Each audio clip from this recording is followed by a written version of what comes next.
D'accord. Et sujet majeur aujourd'hui, je vous l'ai dit, on va parler encore de liberté d'expression, puisque finalement c'est un peu le cœur de notre sujet en ce moment, qui se passe et qui est mise en danger par différentes formes d'attaques. Je vous l'avais déjà dit, d'ailleurs, on a lancé une pétition. Je le rappelle à tous ceux qui n'ont pas signé, c'est maintenant qu'on signe. Vous pouvez également la lancer, l'envoyer plutôt à tous vos amis pour la signer. Je rappelle les dernières attaques à la liberté d'expression, article 4 sur les dérives sectaires. L'agence d'État également Viginum, qui sont sur les chaînes Telegram, la mise en place du DSA, le Digital Service Act, ça y est, qui est mise en place au niveau européen, la plainte de Reporters sans frontières au Conseil d'État, qui a fini par une mise en demeure du Conseil d'État envers l'ARCOM de mieux surveiller les temps de parole, mais particulièrement ceux de CNews, et particulièrement de voir si tous les gens qui parlent à CNews ne sont pas des partisans d'extrême droite fasciste.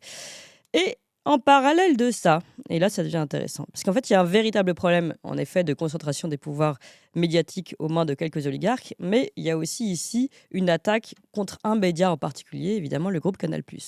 Donc en plus de cette plainte de Reporters sans frontières, on a eu la commission d'enquête parlementaire. Alors, je vais donner son nom en entier une fois pour que tout le monde sache bien de quoi il s'agit. Une commission d'enquête sur l'attribution, le contenu et le contrôle des autorisations de services de télévision à caractère national sur la télévision numérique terrestre, en gros, sur la réattribution des chaînes de la TNT. Et elle a été initiée par le député LFI, Aurélien Saint-Toul, qui est donc à l'initiative de cette commission, par une résolution qui date du 13 octobre 2023. Vous voyez que ça date un petit peu. Alors voilà, en fait, LFI, comme RSF avant, Reporters sans frontières, font le haro contre le groupe Canal+. Alors certes, il y a un problème de concentration des pouvoirs médiatiques aux mains de quelques oligarques, dont on doit parler, dont on va parler avec mes deux invités. Et évidemment, tout ça relève également de notre défense de la liberté d'expression. Mais on a un autre problème, et on va essayer de parler des deux soucis aujourd'hui. La qualité de nos politiques, qui préfèrent se faire petit caporal d'accusation, on l'a bien vu lors des auditions, plutôt que véritable contre-pouvoir. Alors pour vous donner une idée de tout ce dont on va parler ici, je vous propose qu'on écoute deux extraits. D'abord, deux extraits de Vincent Bolloré, qui était quand même auditionné, sa parole est rare, c'est intéressant de l'entendre, la semaine dernière au Parlement, à l'Assemblée nationale. Et puis ensuite, deux extraits du rapporteur, donc LFI, Aurélien Saint-Toul, juste pour que vous voyez un petit peu le ton donné à cette audition. Alors d'abord, audition de Vincent Bolloré, qui présente un peu son parcours. Écoutez-le. Donc disons que ça a plutôt bien marché. Nous faisons partie des 500 premiers groupes mondiaux.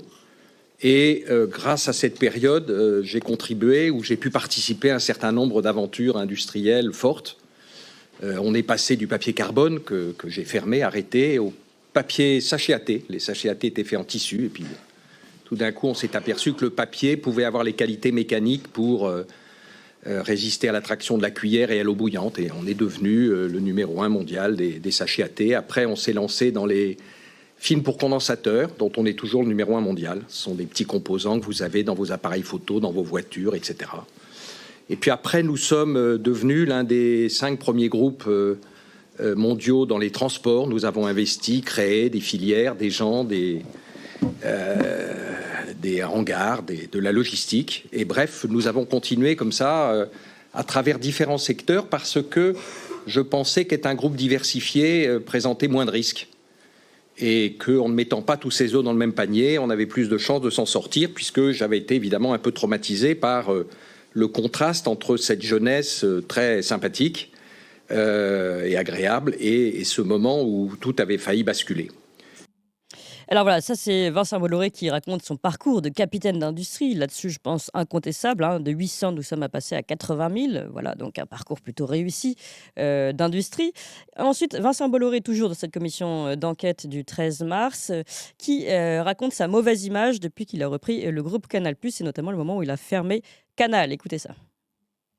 Vous êtes tous très jeunes, donc vous n'avez pas connu Canal à l'époque, mais c'était extraordinaire. Il y avait le Festival de Cannes, il y avait 300 personnes qui allaient pendant 15 jours dans des hôtels, ça coûtait 50 000 € la semaine, pratiquement.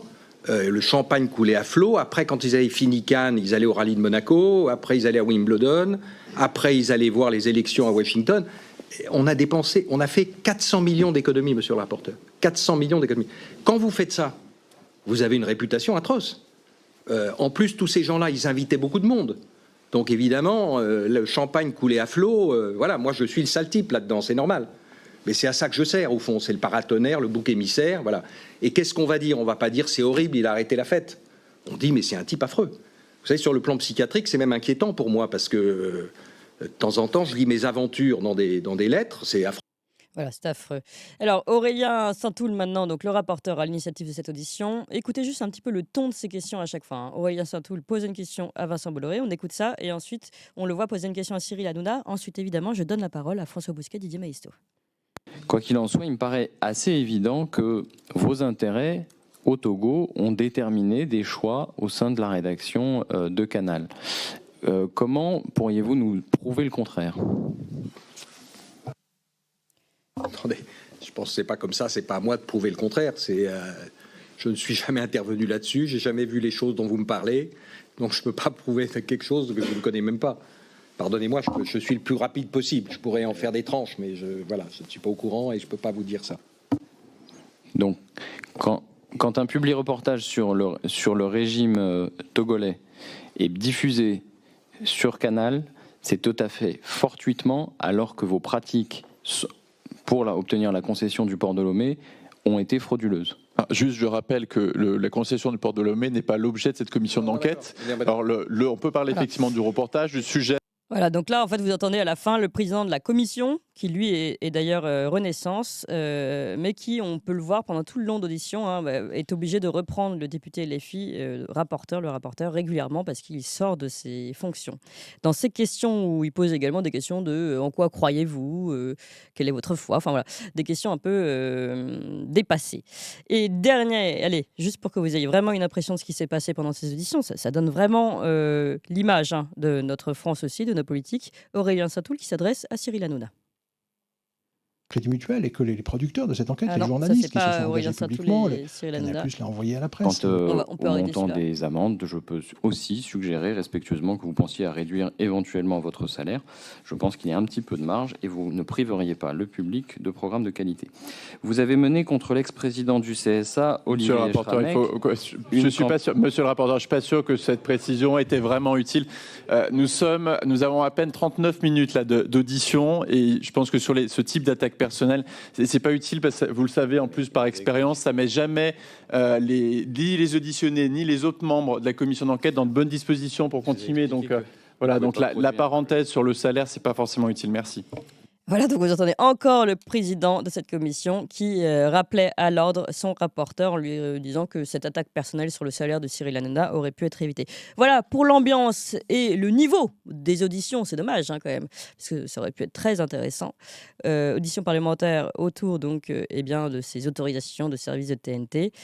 Pour mieux parler, nous, ici, de ce sujet, 1, de liberté d'expression, 2, de concentration des pouvoirs et 3, de politiques qui ne sont pas au niveau, je suis très heureuse de recevoir François Bousquet, bonjour.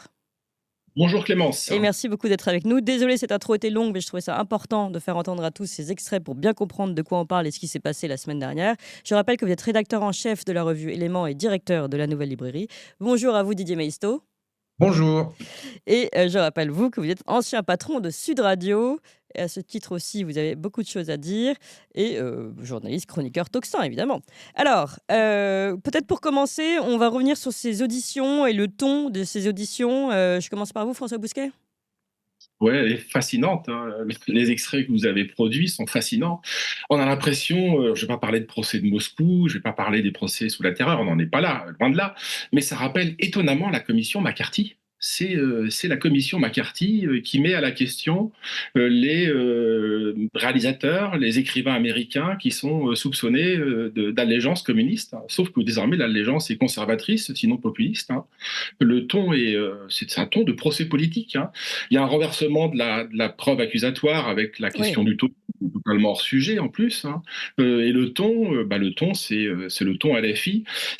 Qui est fascinant presque dans ce monopole, parce qu'il y a un monopole du gauchisme culturel sur l'institution médiatique, sur les médias centraux. Il y a vraiment une rente de monopole, hein. Il la contrôle et il est intolérable, hein. Il est vraiment intolérable pour ces gens-là qu'il puisse y avoir une seule voix. Alors certes, cette voix-là, il se trouve qu'elle a les propriétaires de 3 chaînes de télévision ou 4, hein, d'une radio et de 2 ou 3 journaux. Donc elle pèse, hein, mais elle pèse à la marge, hein. Et il est intolérable, hein, et qu'au nom du pluralisme, qui est un signifié totalement vidé de sa substance, de son sens, de toute signification désormais, au nom d'un pluralisme incantatoire, on ne tolère pas l'apparition d'une voix qui vient briser un tout petit peu le ton monocorde, univoque, qui introduit de la plurivocité, si je puis dire, je ne sais pas si le terme existe. Donc c'est, une fois de plus, cette rente de monopole qui est un contrôle global de l'institution. Moi, je suis en province, mais quand je vais dans une soirée à Paris, par nos métiers, on est conduit à aller dans des soirées. Quand je dis chez les bobos que oui, je suis plutôt de droite. Les gens vous regardent, mais ils n'ont jamais vu un type de droite. Ils tombent littéralement de leur chaise. Ils tombent de leur chaise. Ouais. Et après, vous leur dites que vous avez été Marine Le Pen au 2e tour de la présidentielle. Ah, mais vous leur dites beaucoup de choses aussi. Même pas qu'ils sont choqués. Je veux dire, je m'entends, ils ne sont pas choqués idéologiquement. Ils le sont dans un 2e temps. Oui. Dans le premier temps, c'est l'effet de surprise. Ils n'arrivent pas à comprendre dans leur univers idéologique, qui est totalement endogame, où il y a où la condition d'accès, c'est le critère de conformité idéologique. Du coup, que vous ne remplissez pas cette case de conformité idéologique, vous êtes un extraterrestre. Oui. L'extraterrestre, c'est Bolloré qui met la question. Il y a des réserves à faire. Sur les milliardaires, on va les faire, j'espère. On va le faire, bien sûr. Mais il y a également des réserves à faire sur les sociétés des rédacteurs, qui penchent massivement à gauche. On a des outils de mesure pour ça. C'est les élections syndicales. Ouais. Un outil comme l'agence France Presse, qui est censé être neutre, puisque c'est elle qui fournit l'information, la matière première aux rédactions. Vous regardez les élections syndicales, c'est 90% à gauche, avec des taux de participation assez importants. On parle de 40 à 50% de gens qui votent.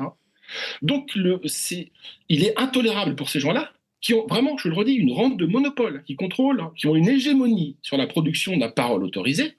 Il est intolérable pour eux qu'on puisse émettre la plus petite des réserves. Donc, on en a la traduction avec LFI. Je veux dire, c'est Joseph Staline, LFI, qui fait le procès d'un social traître, Vincent Bolloré. Ouais. Donc, je le redis, pour moi, c'est commission McCarthy. Vous l'avez très bien défini et en fait, comme vous l'avez dit, il y a ce problème. Il y a véritablement un problème de concentration des pouvoirs dont on va parler, mais on voit aussi là autre chose qui s'est greffé dessus, c'est-à-dire ce McCarthyisme actuel d'une idéologie qui ne tolère pas les autres. Alors, Didier Maïsto. Oui, en fait, qu'il y ait une commission d'enquête qui réfléchisse au pluralisme dans les médias, au conflit éventuel d'intérêts, dans une démocratie, ça me paraît sain. J'ai un peu plus de doute quand Emmanuel Macron est au pouvoir et qu'avec Reporters sans frontières, il met en place les états généraux de l'information. J'allais dire, moins le pouvoir s'occupe d'indépendance des médias, mieux les médias se portent. Les médias n'ont pas besoin d'aide, ils ont besoin d'air, ils ont besoin de liberté, qu'on arrête de leur casser les pieds. On a déjà des règles déontologiques qui sont minables, parce qu'elles sont de toute façon jamais suivies des faits. Mais bon, voilà. Ces choses étant dites, effectivement, si sur le fond, ça pouvait être intéressant de savoir si un actionnaire pouvait influer sur la ligne éditoriale, ma foi, il y a plein de questions à poser en matière d'indépendance et ne pas se livrer à cette infamie. Parce que moi, ce que j'ai vu, ces gens-là, et j'ai vu Saint-Toul, je connais beaucoup de députés LFI, mais lui, je ne le connaissais pas. Franchement... Il a manqué quelque chose, visiblement. Moi, ce genre de type, en fait, me fait pas sourire, me fait flipper. J'ai l'impression de revoir Docteur Jivago, ce fameux film avec Omar Sharif, quoi. À un moment, vous voyez, ces espèces de purges, on va vous interroger, on vous passe à la question au sens propre et au sens figuré pour savoir ce que vous avez dans le crâne et si vous pensez correctement. Et on ne peut pas mettre en face du pluralisme nécessaire dans une démocratie. On ne peut pas... de l'autre côté, accuser les gens sur un ton combinatoire pour savoir s'ils pensent correctement en amont et si, en aval, le résultat sur les chaînes est correct. Il y a simplement des obligations, c'est-à-dire des conventions qui sont signées avec l'ARCOM pour toutes les chaînes de télévision. Il y a plusieurs critères. Il suffit de descendre ces critères et de regarder si la chaîne respecte sa convention en termes de pluralisme, en termes de temps de parole, en termes de diversité des invités et des thèmes abordés, etc., etc. Là, en fait, ce sont des procès d'intention. Je veux dire, que le Togo, le salaire d'Hanouna, de toute façon, Hanouna n'a pas de salaire, en plus, c'est un non-sens. Hanouna est producteur, il a une société de production, il négocie avec l'actionnaire de Canal un certain nombre de milliers, voire c'est des centaines de millions d'euros pour l'année, libre à lui ensuite d'embaucher son équipe et de gérer ses émissions. Après, il se paye ce qu'il se paye. Je veux dire, moi, ça me choque pas si l'actionnaire, il a envie de payer. Ce qui me choque beaucoup plus, puisqu'il faut aller au bout des choses, c'est que, par exemple, dans le service public, il y ait des amis de M. Macron et d'autres qui ont des sociétés de production très en vue, qui font de véritables hagiographies vis-à-vis de M. Macron, et qui revendent ensuite à des chaînes publiques, pour lesquelles que nous finançons les uns les autres, qui revendent des programmes. Et on vous fait croire Mais que vous c'est parlez du... de qui, là? Il nous faut un peu plus de détails, en tout cas, pour qu'on comprenne. Nagui avec ses émissions, France 5 avec C'est à vous, vous avez tous les amis Capton, etc., Niel, tous les amis de Macron. Quand vous regardez C'est à vous, c'est une autre forme de stalinisme, c'est-à-dire c'est le fascisme selon Roland Barthes. Ce n'est pas empêché de dire, c'est obligé à dire. C'est obligé à dire. Macron est le plus grand, le plus beau, le plus fort, le phénix des hôtes de ces bois. Et donc, voilà où on en est aujourd'hui. Donc, qu'il y ait une commission d'enquête pour réfléchir à la pluralité, au pluralisme d'opinion dans les médias, c'est une chose. Faire des procès ad hominem et sur un ton aussi comminatoire, c'est vraiment insupportable. J'ajoute que moi, je suis régulièrement à CNews tous les jeudis, gratuitement, je préfère le dire parce que qu'on me dise pas, voilà. Donc, mes interventions sont gratuites. Je n'ai jamais touché 1 centime d'euro de CNews ou d'une quelconque chaîne de télévision française. Il faut le préciser. Mais je peux dire ce que j'ai envie de dire. Parfois, c'est musclé. Il faut s'imposer dans le débat. Mais la chaise vide, moi, je connais pas ça. Où que j'aille, et je pense que tout le monde doit faire la même chose, on doit défendre ses convictions. Sinon, vous ne parlez pas CNews, vous parlez pas CNews parce que c'est trop à droite. Vous ne parlez pas de chaîne, vous n'allez pas, je ne sais pas où, parce que c'est sur France Inter, parce que c'est trop à gauche. Vous n'allez pas sur LCI parce que c'est trop ukrainien. Vous n'allez pas sur BFM parce que c'est trop macroniste. Vous n'allez pas sur les réseaux parce que c'est trop complotiste, etc., etc. Donc à la fin, vous vous mettez à poil devant votre miroir et vous vous massez le nombril et vous dites « Oh, je suis d'accord avec mais moi-même. » c'est ce qu'ils font. Ils ont des petites chaînes. Il y a des petites chaînes où ils se passent le nombril ensemble. D'ailleurs, Olivier Véran a félicité Quotidien dernièrement parce qu'ils étaient les derniers à être vraiment un rempart justement à l'extrême droite, ce qui veut dire qu'ils les félicitaient de ne pas respecter la pluralité. C'est quand même intéressant. Mais la pluralité ne doit être respectée que quand elle va dans leur sens. C'est ça qui est également intéressant. Alors, on a beaucoup de sujets à aborder, donc je voudrais qu'on soit organisé là, Didier. Je voudrais vous poser une question puisque vous l'aviez évoqué. Je voudrais peur de la désorganisation. Exactement. Vous menez à la baguette, moi. Reprendre un peu le sujet de Vincent Bolloré, capitaine d'industrie, et peut-être faire une distinction avec Patrick Drahi, par exemple. Et ensuite, demander à François Bousquet, en effet, ce qu'il pense de ce double traitement, chaîne publique et privée. Et ensuite, on va aller sur le véritable problème des concentrations des pouvoirs. Mais allez-y, Didier Maïsseux, sur le côté capitaine d'industrie, parce que je sais que vous avez déjà développé ce sujet. Si vous voulez, après, il y a plusieurs choses. Effectivement, j'avais été le premier à expliquer quelle était la galaxie, enfin de façon publique en tout cas, au CSA, la galaxie Drahi. J'avais dit c'est complètement gazeux. Et en fait, dès 2015, j'avais été auditionné dans le cadre d'une fusion, le rachat du groupe Next Radio TV d'Alain Veil à Drahi, dans le cadre en plus de l'attribution frauduleuse d'un canal TNT. Bon, et j'avais dit, Monsieur Drahi, à partir du milieu des années 2020, il sera confronté au mur de la dette. Donc, c'était il y a 8 ans, c'était il y a 9 ans. À l'époque, il avait 50 milliards de dettes. Aujourd'hui, il a 60 milliards de dettes. Et je disais, on ne connaît pas. En plus, il y avait un problème de fond, de nationalité. On ne savait pas trop à l'époque quelle était sa nationalité. Finalement, il avait renoncé à la nationalité française. Puis quand il a racheté, on lui dit « Ah non, non, mais si vous allez dans les médias, il ne faut pas donc il avait au moins une double nationalité. Bon, pourquoi pas, parce que la loi de 86 l'interdit au terme d'une si on est étranger, au titre, je dirais, de façon extra-communautaire, quoi, hein, bien sûr. Et donc, il y a aussi un certain nombre de lois qui empêchent des fonds souverains comme le Qatar, dans la chaîne, en l'occurrence, pour laquelle je m'occupe, qui était numéro 23 à l'époque, j'ai vu à boire et à manger. Donc, j'avais dit à tous ces gens au CSA, voilà ce qui va arriver. Il va pas pouvoir rembourser la dette, ça va être la ruine, les gens vont être emprisonnés. Vous retrouverez, il suffit de taper mon nom et CSA sur Google et vous trouverez, il y a 9 extraits intégraux.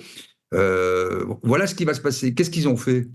Ils ont donné toutes les chaînes à Drahi, ils ont autorisé la fusion, et les mêmes personnes, j'en ai parlé à votre micro la semaine dernière, qui étaient au CSA, se sont retrouvés, et qui ont rien dit, qui ont trouvé ça merveilleux, se sont retrouvés aujourd'hui à la tête d'organismes, de bidules, de machins, comme disait De Gaulle. Des comités bidules, ouais, des comités théodules. Public, à payer à prix d'or pour réorienter les gens, faire de l'éducation aux médias avec les fact-checkers qui tournaient l'argent du fonds Marianne, qui vivent grassement sur notre dos avec des fonds normalement pour la déradicalisation. Et ces gens-là, en fait, ce qu'il faut bien comprendre, c'est que vous avez le Conseil d'État, l'ARCOM, un certain nombre d'organismes d'éducation aux médias, les fact-checkers, et vous avez toujours ces mêmes personnes qui, dans la sphère publique ou parapublique, disent le bien et le mal. J'en finis là-dessus. Je vais vous parler de LCI. Moi, ça me choque, par exemple, que LCI soit une chaîne aussi outrageusement ukrainienne où on fait intervenir n'importe qui, les gens qui... Moi, ça ne me dérange pas qu'elle soit ukrainienne, mais au moins qu'il y ait du débat, qu'il y ait de la pluralité, et qu'on fasse intervenir des gens qualifiés. Ça me dérange beaucoup. C'est pour ça que j'ai saisi l'ARCOM hier pour la sortie de Nicolas Tanzer, atlantiste bien connu, qui défend les intérêts des États-Unis et absolument pas les intérêts de la France, ni même de l'Europe. Donc, etc., etc. Donc, et là, il faut regarder l'actionnariat, vous voyez. Alors, moi, c'est pas tant, j'en finis là-dessus, le fait qu'il y ait des milliardaires qui me gênent, parce que les médias, ça coûte cher. Ce qui me gêne, c'est que comment ces milliardaires, et je reboucle sur votre question, ont fait leur fortune. Et est-ce qu'ils sont, d'une manière ou d'une autre, de façon directe ou indirecte, liés à la commande publique? Est-ce qu'ils dépendent de la commande publique? Est-ce qu'ils vendent des armes? Est-ce qu'ils sont dans les travaux publics? Est-ce qu'ils sont dans la téléphonie? La réponse est dans la question. Mais à partir du moment où ils sont milliardaires, j'imagine qu'ils sont forcément un peu liés à la commande publique. Non, à un moment donné, ça retouche forcément. Pas du tout. On arrive, en tout cas, on arrive à ce sujet-là, mais je vais quand même donner la parole à François Bousquet. Comment ils ont fait leur fortune? En tout cas, c'est là qu'on voit déjà une distinction. Patrick Drahi, 60 milliards de dettes. Vincent Bolloré, groupe qui est passé de 800 à 80 000, et il réinvestit à chaque fois l'argent du groupe, quand même, il faut le dire, dans son groupe Canal+. Donc, on voit quand même une distinction ici de mode de fonctionnement. Alors, comment Patrick Drahi continue de pouvoir acheter avec une dette pareille, ça c'est un autre sujet. François Bousquet, donc sur tous les sujets évoqués, ensuite on va aller sur ce problème de concentration qui, en effet, concerne tous nos oligarques médiatiques aujourd'hui. Sur tous les sujets évoqués, il y en a une quantité. Privé, public, la différence, elle existe, puisqu'entre France Télévisions, Radio France, l'AFP que j'évoquais en préambule, et les médias qui appartiennent à des milliardaires pour l'essentiel, beaucoup plus à gauche dans les médias du service public. On se rappelle, il y avait une autre audition au Parlement, c'est celle de Delphine Ernotte. Et Delphine Ernotte est fascinante puisqu'elle est d'une ingénuité. Elle fait toujours l'aveu de la politique du système. Je ne sais pas si vous vous rappelez tous sur la question des mâles blancs de plus de 50 ans, mais il y a 7 à 8 mois, elle a fait cet aveu fantastique devant les députés, c'est qu'elle ne représentait pas la France telle qu'elle était, mais telle qu'elle voudrait qu'elle soit. Oui, tout à fait. On a un tout petit peu l'ordre du jour. Mais je ne suis pas sûr qu'il y ait des différences idéologiques aussi grandes, exception en fait de Bolloré, d'où le problème Bolloré, d'où la commission d'enquête sur Bolloré, entre les milliardaires et le service public. Les milliardaires n'ont pas intérêt à faire de sinon la politique du système, comme le disait Didier Maisto. Quand il y a la commande publique, hein, pour Bouygues, pour Dassault aussi, puisqu'il faut mettre des noms derrière cela, ils font de la politique du régime par définition. Mais un milliardaire, un homme d'affaires, un capitaine d'industrie, un banquier, la politique, hein, et l'économie font pas bon ménage. Bah oui. Donc, Oui, mais là, Ce que vous dites est important dans la il défend le cahier des charges de la RSE, de la responsabilité sociale des entreprises. Hein. Oui. Il est pour l'inclusion, comme Delphine Ernotte. Hein. Il est pour la diversité, comme Delphine Ernotte. Hein. Il est pour la parité, comme Delphine Ernotte. Hein. Donc là encore, on retombe sur l'anomalie Bolloré. Ou si vous voulez, aux États-Unis, il y en a une autre anomalie aux États-Unis, c'est l'anomalie Elon Musk. Hein. Elon Musk se tire une balle dans le pied de ses intérêts en ouvrant Twitter à Tucker Carlson, par exemple, hein, pour ne pas le citer. Mais fondamentalement, un milliardaire fait la politique du régime. Oui, mais là, vous dites c'est différent pour Vincent Bolloré. Alors, je vais vous proposer d'écouter un autre extrait d'audition, très très intéressant d'ailleurs. Vraiment, j'invite tout le monde à l'écouter en entier. Jean-Baptiste Rivoire, qui est l'ancien directeur adjoint chez Canal de Spécial Investigation, il a été limogé depuis. Il révèle donc le 15 mars, lui, le mode de fonctionnement, pourquoi il a été limogé, le mode de fonctionnement également dans le groupe Canal+, concernant des sujets qu'il ne faut pas aborder. Écoutez ça. Crédit Mutuel et que les producteurs de cette enquête, les journalistes qui se sont engagés publiquement, Canal+ l'a envoyé à la presse, annoncé à toute la presse. Bon. Quand ces gens nous disent « mais alors je fais quoi demain, j'en ai marre, je vous écris des projets sur les banques, vous les prenez, mais en fait vous les jetez à la poubelle après ». Bon, si vous voulez, tous les producteurs de Paris, à cette époque, se disent « bon, alors Canal+, les banques, c'est fini ». Qu'en début 2016, il y a les 7 projets que je vous ai cités qui sont refusés, tous les producteurs de Paris se disent « alors attendez, les constructeurs automobiles et la pollution, non, il ne faut plus le faire. Les sujets politiques, il ne faut plus le faire. La France vend des armes, il ne faut plus le faire. » Parce que, si vous voulez, quand vous avez une émission qui est produite par l'extérieur, tous ces gens ne travaillent que s'ils vendent des projets. Donc tout le monde intériorise une espèce de censure qui n'est jamais dite, parce que jamais rien n'est clair. Quand la direction nous dit en septembre 2015, la direction préfère désormais éviter les attaques frontales ou polémiques contre les partenaires actuels ou futurs. On demande pendant des mois, mais alors, excusez-nous, donc on ne peut pas travailler sur ça, cette partie-là du spectre, ça oui, ça non, mais où est la limite, sur qui on ne doit pas faire notre travail? Juste, dites-le nous. Bon, on n'a jamais aucune réponse. Voilà. Ça, c'est très intéressant. Un message, donc il l'aurait reçu en septembre 2015. La direction préfère éviter les attaques frontales ou polémiques contre les partenaires actuels ou futurs. Là, on voit le cœur du sujet. C'est ce que vous disiez tout à l'heure, Didier Maisto. On voit le cœur du sujet de ces commandes qui font que, oui, parfois, on va refuser certains sujets parce que ça va contre nos intérêts économiques. François Bousquet, pour vous donner la parole, puisque c'est vous qui entamiez ce sujet. Sur la question du conflit d'intérêts, oui, là il est pris en flagrant délit.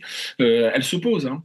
Elle se pose pour Bernard Arnault, forcément. Elle se pose pour tous les grands milliardaires qu'on est en train d'évoquer. Xavier Niel, Drahi, la famille Bouygues et quantité d'autres. Hein. Mais cela étant dit, je pense que, pour moi, en tout cas, hein, qui est une lecture beaucoup plus politique, hein, la question centrale, hein, c'est d'adhérer au cahier des charges. Hein. C'est d'adhérer au cercle de raison. C'est d'adhérer à l'unité centrale de notre régime, qui est les libéraux libertaires, qui est adhérer à l'idéologie d'un libéralisme économique, hein, ce que fait Bolloré. Bolloré le fait, il remplit cette condition-là. Mais il faut également adhérer, c'est pour ça que c'est pour l'essentiel, vraiment le cœur pour moi, au libéralisme sociétal. Hein. Bolloré ne fait pas, parce que tous les autres milliardaires font, de Xavier Niel à Bernard Arnault. Ils n'interviennent pas dans leur rédaction sur ces sujets-là, qui sont vraiment les sujets clivants, me semble-t-il. Hein. Bolloré intervient sur le sujet sociétal. Il dit non, je suis un libéral conservateur. Je ne suis pas un libéral libertaire comme les autres. D'où le problème qui se pose. Donc, à mon sens, ça dépasse la question du conflit d'intérêts, puisque le conflit d'intérêts, c'est que l'affaire des intérêts économiques de la chaîne. Ça a son importance, j'en doute pas. Bah oui. Là, on est confronté à des problèmes globaux, à des choix de société qui engagent une vision du monde. Hein. Or, dès lors que vous n'adhérez pas à cette double vision du monde, libéral-libertaire, c'est-à-dire un libéralisme culturel, hein, GPA, que sais-je, etc., sur les mœurs, hein, et un libéralisme économique, l'idéologie du marché, vous n'avez plus votre place. Hein. Donc, vous passez devant la commission du Parlement pour l'attribution d'un canal TNT. Oui, Didier Maisto. Oui, je vais vous citer Frédéric Dard, hein, quand on lui posait la question de l'indépendance. Il répondait « La véritable indépendance consiste à choisir de qui on dépend ». Et c'est toute la question, c'est que si vous ne choisissez pas de qui vous dépendez et que de fait, l'État peut exercer sur vous, parce que j'en parlerai après, mais l'État est tout puissant, peut exercer sur vous des pressions, vous n'êtes plus indépendant. Pourquoi je parle de l'État? Parce qu'en réalité, toutes les questions structurantes, toutes les questions importantes sont décidées à l'Élysée.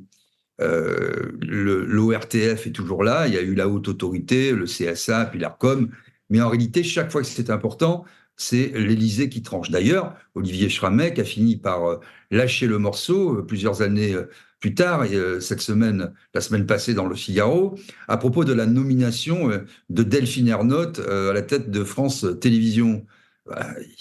Il a dit lui-même, alors que François Hollande était réputé non interventionniste, Ouais. le président de la République l'avait appelé, et comme le dit François Bousquet, c'est jamais vous n'avez pas le droit d'eux, hein. C'est oh, j'ai vu que dans vos impétrants, dans vos candidats, il y avait Monsieur Durand et Madame Dupont. Ah, je suis pas sûr que leur profil corresponde tout à fait à l'image que l'on se fait de France Télévisions dans le public. Ça suffit. On comprend Delphine Ernotte. Donc voilà la question. Alors, Mais la là, question. pardon, je vous repose la question, c'est très important, je pense. Là, vous dites finalement, le problème, c'est quand on dépend, justement, quand on a ce genre de pression qui tombe du gouvernement et insidieusement ensuite des différentes directrices et directeurs des chaînes publiques. Mais est-ce que ça ne pose pas le même problème? Quel est votre élément de réponse concernant ces grands capitaines d'industrie, dont Vincent Bolloré, mais et tous les autres qu'on va citer ensuite? Quand vous dites décider de qui vous dépendez, vous allez forcément dépendre de cette personne privée qui, elle aussi, va avoir des intérêts et qui va, elle aussi, vous dire bah, ce sujet-là, vous n'enquêtez pas. Donc, mais ce qui est intéressant, c'est de se dire peut-être oui, mais là, c'est un particulier et je peux peut-être contrebalancer avec un autre et travailler chez deux chaînes ou je ne sais pas Mais comment il vous veut voyez les venir, choses. le deuxième volet, c'est évidemment la même chose avec ces actionnariats, avec une double, du coup, avec un double impératif, parce que c'est finalement une tête bicéphale, quoi, c'est l'hydre. Hmm. C'est-à-dire que, comme le disait François Bousquet, je suis d'accord, vous devez répondre, y compris de manière sociétale, à un cahier des charges qui est dans l'air, hein, qui existe d'ailleurs dans les conventions, hein, puisqu'il faut promouvoir un certain nombre Oui, de, la de choses. diversité, ouais. Ah, ça existe, mais vous avez, comme je parle d'hydre, vous avez aussi la tête de votre actionnaire à qui vous ne devez pas déplaire. Et donc, ça, c'est très problématique, effectivement, d'avoir cette double épée de Damoclès en permanence sur la tête. Donc, à telle enseigne que les journalistes, aujourd'hui, c'est pas tellement la censure, mais c'est beaucoup plus grave. C'est-à-dire que dans le processus en amont, ils ont intégré l'autocensure. Oui, voilà. Censure Et puis, intériorisée, c'est ce que dit Jean-Baptiste Rivoire. mais bien sûr, tout le monde intègre ça. Dit, oh là là, si tu parles sur cette chaîne, tu peux pas parler de ça. Si Hmm, tu abordes hmm. ce sujet, c'est impossible. Leur actionnaire, c'est telle banque, ils les ont aidés, tu pourras jamais faire un sujet là-dessus. Mais comment on fait dans ce cas-là, en fait, en France? Parce qu'en même temps, vous l'avez rappelé tout à l'heure, on a besoin de cet argent. Les médias coûtent cher.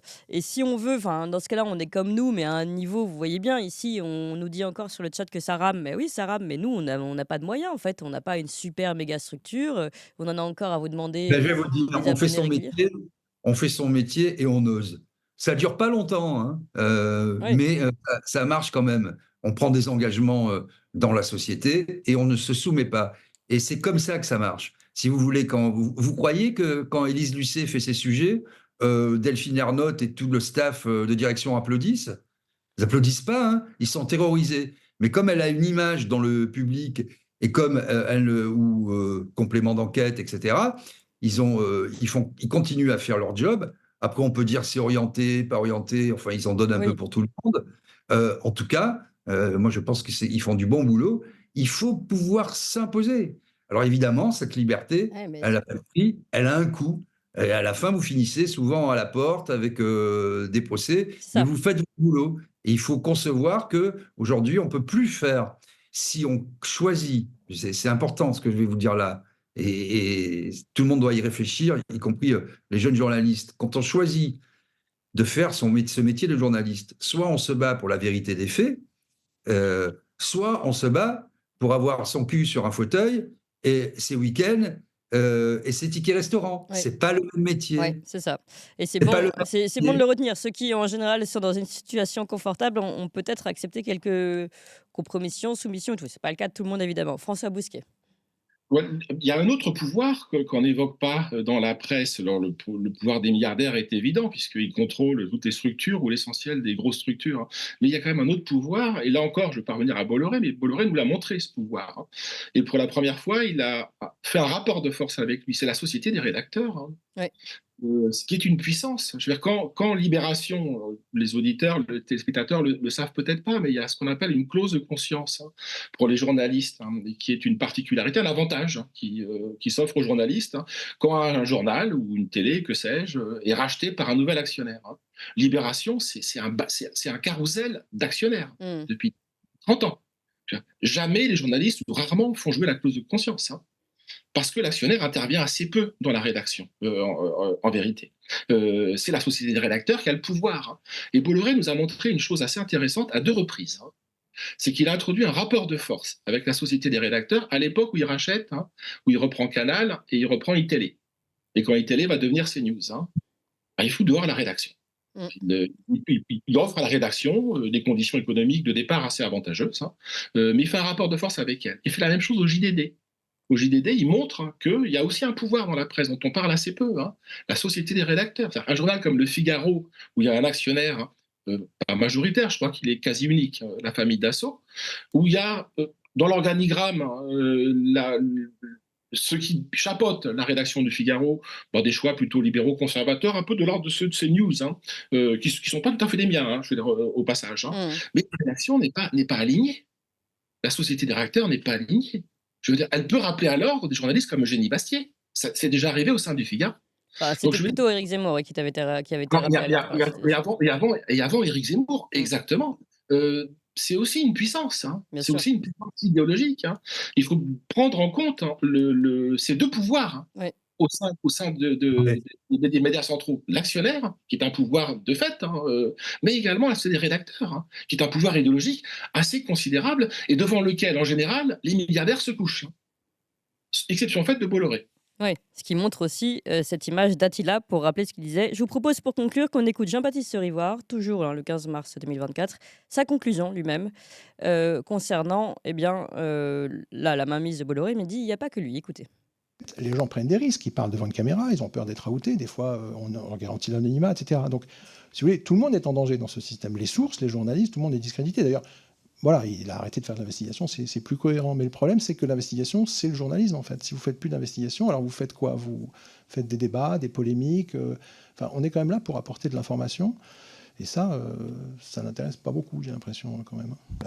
Voilà. Un tout petit propos liminaire, je pense que c'est bien que votre commission d'enquête s'intéresse à l'ensemble des chaînes de la TNT et à l'ensemble des propriétaires de presse, et pas spécialement à tel ou tel, parce que même si parmi les grands industriels qui prennent le contrôle de grands médias pour soit développer leur business, soit aider leurs amis politiques, médiatiquement, même si parmi ceux-là, Vincent Bolloré est quand même le plus caricatural, il y en a d'autres. Je pense notamment à la façon, par exemple, dont depuis quelques mois, Patrick Drahi utilise ses chaînes i24 News ou BFM TV pour parfois relayer de manière un peu complaisante la propagande du gouvernement Netanyahou, qui actuellement tue des dizaines de civils palestiniens à Gaza. Ça peut aussi poser question. Je pense par exemple aussi à Bernard Arnault, qui a pris le contrôle du Parisien et des Échos, et qui, depuis plusieurs années, utilise un petit peu ces titres, soit pour protéger Emmanuel Macron, soit pour empêcher ces journaux d'enquêter sur son empire du luxe. Donc c'est pour dire que voilà, c'est un problème général en France, où beaucoup de ces propriétaires de presse instrumentalisent la presse pour des mauvaises raisons, et il n'y a pas que Vincent Bolloré. Et deuxième point, pour défendre aussi Vincent Bolloré, après tout, vu l'attitude des pouvoirs publics en France depuis une dizaine d'années, écoutez, je pense qu'il aurait peut-être tort de se priver, enfin il ne se passe quand même pas grand-chose. Voilà, un mot chacun peut-être pour réagir à cette expression, puis on va conclure ici cette table ronde qui mériterait des heures et des heures de débat. François Bousquet. Que faire, hein, que faire pour limiter la puissance des milliardaires au sein de l'univers journalistique, hein. Il y a un siècle, les Américains, c'est encore une nation dynamique, hein, ce qui n'est plus le cas aujourd'hui, avaient mis en place les lois antitrust, hein, pour casser les monopoles, hein. En 1944, dans la foulée du Conseil national de la résistance, il y a eu des ordonnances qui interdisaient de posséder plus d'un quotidien. On ne peut pas avoir deux quotidiens.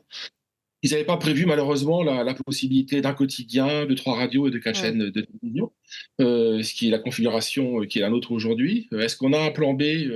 Moi, j'ai vraiment une hostilité. Je suis journaliste, hein, mais je connais mes pairs, donc je suis très hostile au contrôle des journaux par les journalistes. Hein. Ouais. On a 90% ou 80% qui globalement soit sont macroniens, soit c'est du gauchisme culturel. Hein. Donc, qu'est-ce qu'il faut faire? À plusieurs reprises, hein, tous les 20 à 30 ans, Orwell l'avait proposé, Léon Blum l'avait proposé. Moi, c'est une solution qui me semble, par défaut, c'est la pire des méthodes, certes, mais à l'exception de toutes les autres, hein, comme on l'a dit, de la démocratie. Oui, c'est ça. Nationaliser et sanctuariser la Constitution. La presse, en tout cas la presse d'opinion et la presse politique, hein, ou les chaînes, plutôt les chaînes, parce qu'après tout, la presse, il y a quantité de journaux, et de la sanctuariser dans la Constitution, et la sortir, hein, au prorata des élections majeures, de la présidentielle. Hein. Genre, toutes les enquêtes nous montrent à peu près, hein, aujourd'hui, que le RN et Reconquête seront représentés 2 à 3 fois moins que les macroniens, que le gauchisme culturel. Hein.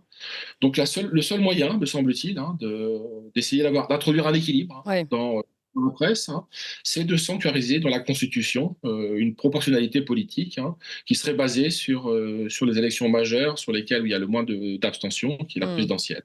Et on en est très loin. Mais et puis c'est pas un modèle parfait comme vous dites, mais on va pas pouvoir avoir plus de temps pour le développer. Didier Maisto, en 1 seconde. Alors, en 1 seconde, ça va être rapide. Bon, je vais essayer d'être très synthétique. D'abord, les journalistes qui doivent posséder leur outil de travail, bon, c'est le plus sûr moyen et le plus rapide pour faire immédiatement faillite. Comme ça, on n'en parle plus. Hein. Ils n'ont aucune idée de comment fonctionne une société. La plupart d'entre eux, ce qui les intéresse, c'est d'être 18h à Deauville. Donc, de grâce, épargnez-nous ce truc. Il y a 2 autres points, je dirais. Bon, pour revenir sur les milliardaires, bah, c'est vrai, Arnaud, Niel, quand ils ont un problème ou qu'ils ne veulent pas avoir de problème, qu'est-ce qu'ils font? Ils achètent. Comme ça, c'est fini. C'est Niel, d'ailleurs, qui l'avait objectivé. Il a dit, moi, quand le journaliste va m'emmerder, j'achète son journal, et puis c'est fini, on n'en parle plus. Ouais. Ce qui me gêne beaucoup plus, en vérité, et je pense que là, on est au cœur du problème, pour conclure, que des chaînes, des journaux, des radios et des lignes éditoriales, ma foi, ça me semble tout à fait normal. Encore faut-il que celles-ci soient assumées. Ce qui me gêne, c'est quand les opinions sont présentées comme des faits.